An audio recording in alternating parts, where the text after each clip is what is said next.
Hello and welcome to Creation Speaks.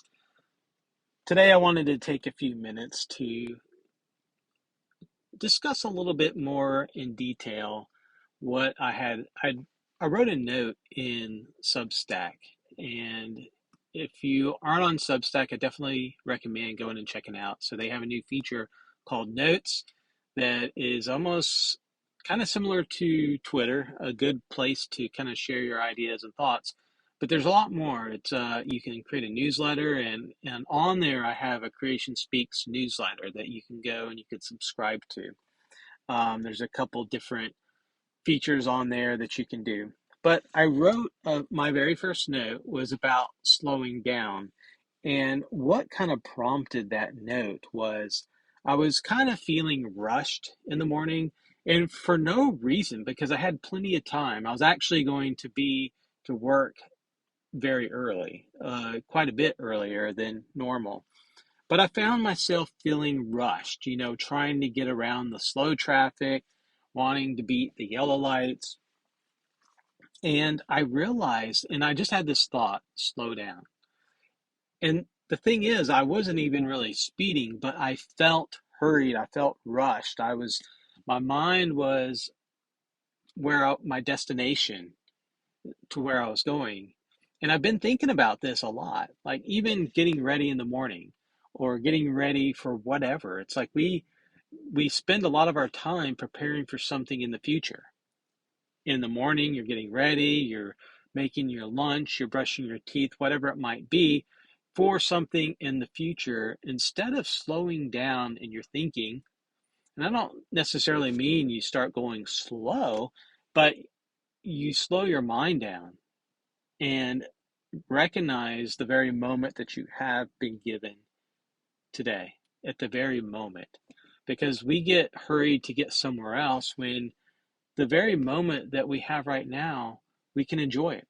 We can, we can, I guess, in some regards, redeem that time, buy back that time, whether it be in making a melody in your heart to the Lord, praying. We're told to do those things.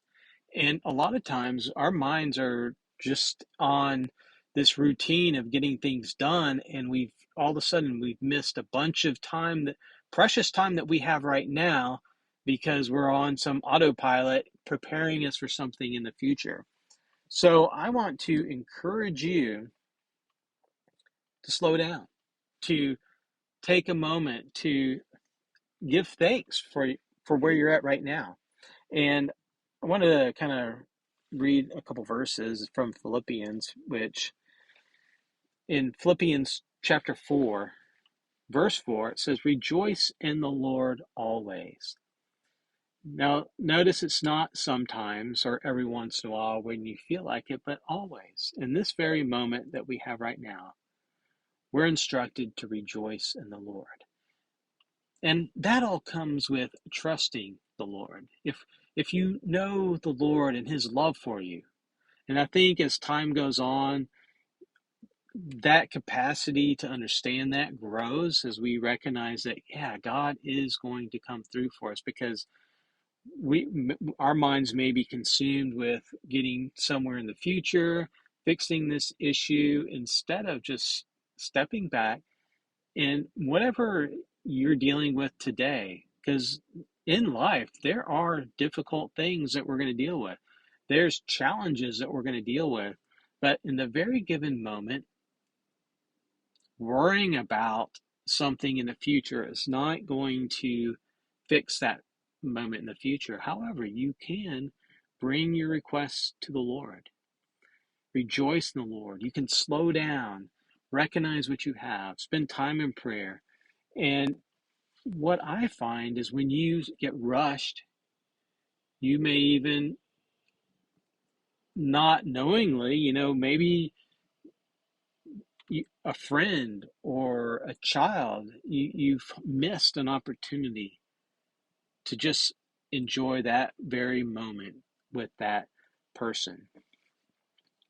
So let your gentleness be known to all men. You can't do that while you're rushing. The Lord is at hand. God is right there with you.